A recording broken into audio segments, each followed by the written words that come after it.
Okay, this is an explanation of how to do one of the techniques that I like to use when teaching with my English teaching cards. You can buy these cards and many just like it on my website. Let's get started. In one lesson, there are 10 cards. On the left column, we have our speaking and discussion cards. Here, on the right column, we have the reading cards. The class is organized to have an alternating sequence, which is between speaking as the class with the teacher's guidance and in small groups. I'll show you how to begin. First, I like to keep both stacks together next to the teacher's lap, maybe even out of sight of the student. Let's do that. One, that's the speaking and discussion prompts. Here is the reading. Boop. I'm going to put it right there so that you can see it because I'm explaining this to you. I begin maybe with Instagram. I'll go on Instagram. What's my topic? Let's see, birds. We're talking about birds. Okay, so I would go on Instagram and type in hashtag birds or hashtag pigeons.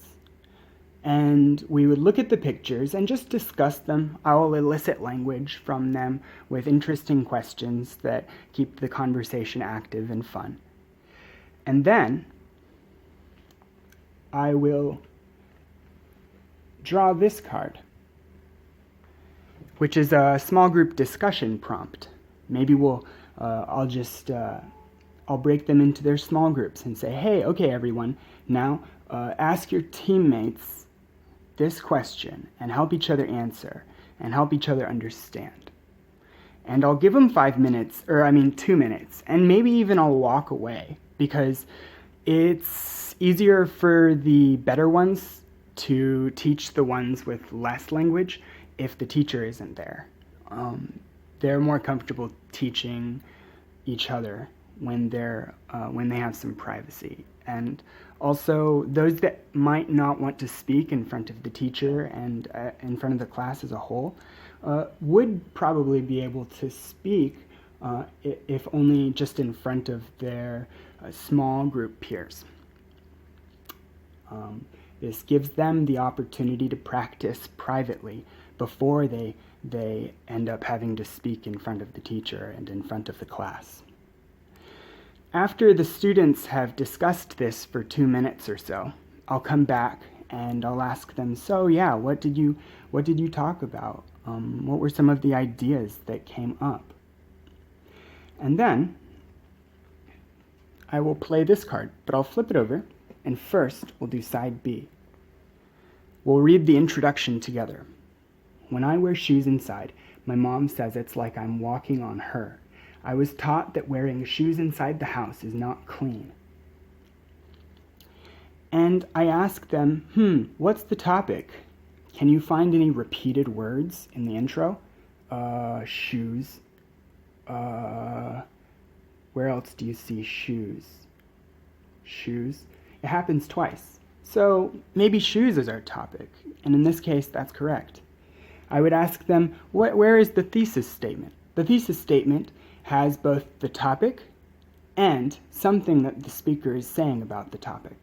In this case, the students would be correct if they said, the thesis statement is this: wearing shoes inside the house is not clean. I would say, hey, that's correct. Wearing shoes in the house is not clean. What do you see in the picture? I would just elicit language for a short period of time, 1 minute or so, about this picture and say, okay, we're talking about we're talking about reasons why wearing shoes in the house is not clean. So, how many reasons do you think we're going to be talking about? And as I ask that question, I lay down 3 body paragraphs. 1, 2, 3. How many reasons? 3 reasons. Let's preview the first reason. Almost every day I walk on the streets which have dead rats. This gets on my shoes. So,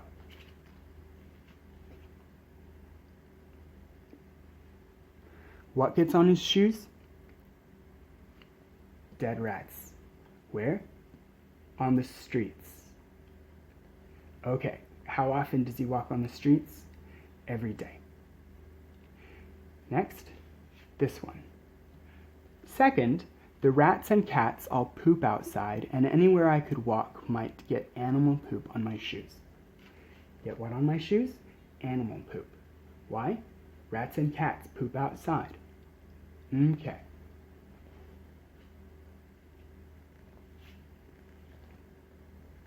Third, if I need to use the toilet when I'm out of the house, I might walk in a public toilet. I can have toilet water on my shoes. Have what on my shoes? Toilet water. Where's the toilet water? In a public toilet outside. Oh. Okay. So, now we have read in small groups teachers' body paragraphs. And after some comprehension checks, or the comprehension check then would be for the teacher to regroup the class and say, okay, everyone, get together now. What? And elicit the questions to fill in the information in the outline here. And then the students can finally see the body paragraph organized into each idea that they discussed. And this allows them to speak more about the topic. Anytime you organize what you're trying to say, you're able to say more about it. And if something you read is organized, then it's easier to understand it more easily. So now, I will say, okay, everyone, in your small groups, discuss this question, and then they would break into their small groups. This is the small group symbol. And I might rotate around the class and just engage passively, listen to what they're saying. If conversation lags, I'll elicit more ideas using these pictures. For example, when did you go to the hospital? What happened? Why were you there? What was it like in the hospital? Did you feel scared? Did you see anything scary? Do you think it's clean? Why? What could be there? Where? On your shoes? Poop. Whose poop? You could go on and on. But every now and then, as conversation slows down, I'll flip another card in the body. And each time as I go, I'll just keep walking around, talking to people, asking them questions about bones and germs and chickens and gas stations. And then I will say, all right, everyone, maybe I'll have alternated between these, but all right, everyone,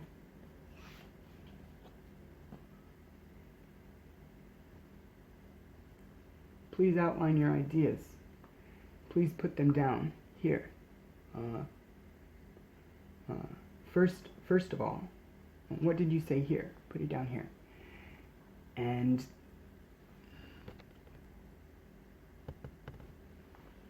using questions to elicit the main ideas and the minor details, I'll get them to expand on their ideas and fill in this information. For example, I would say they talked about a hospital. I might say, okay, like, what could be on your shoes? Poop. Or something like that at the hospital when you broke your arm. Ask WH questions here. Who, what, when, where, why, how? How much did it cost at the hospital? Where did you get hurt? And like, what happened to you that you needed to go to the hospital? Why did you go to the hospital? And like, how did this happen? Things like that. And then they would begin to organize those ideas here and here about each of the ideas that they talked about. They have to only pick 3. And then I will say, all right, everyone, let's discuss this. Where is it clean to walk outside? And this kind of breaks a little bit from what was previously talked about. And this question is meant to make the conclusion. So after they talked about it privately while I rotate around and engage passively, I'll come back and say, all right, regroup as a class.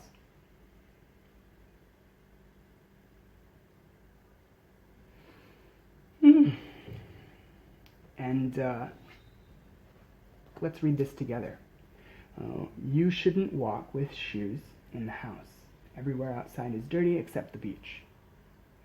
And then I would say, can you see the thesis statement? The thesis statement is actually not that. I need to change that. But ways to prevent birds from hitting windows. Do you see that? What the crap? Oh, I needed to fix that. Anyway, forget that. That actually says wearing shoes in the house is not clean. Do you see that in the conclusion? Wearing shoes. Walk shoes in the house. Shouldn't walk with shoes in the house. Alright, so anyway, this is the thesis statement, and the students would identify the thesis statement within the conclusion paragraph. And then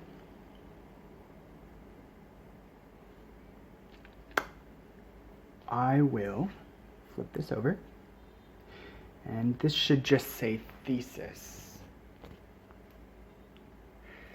So I'll write that in here.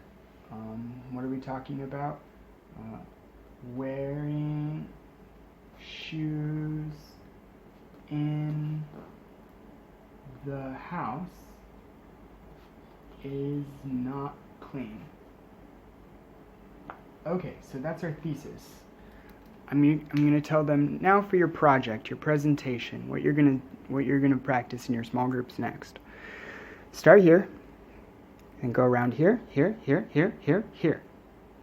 When you talk, follow that direction and take turns talking. Split it up. I don't want one person doing all the work. So for example, I don't wear shoes in my house because it makes my roommates angry.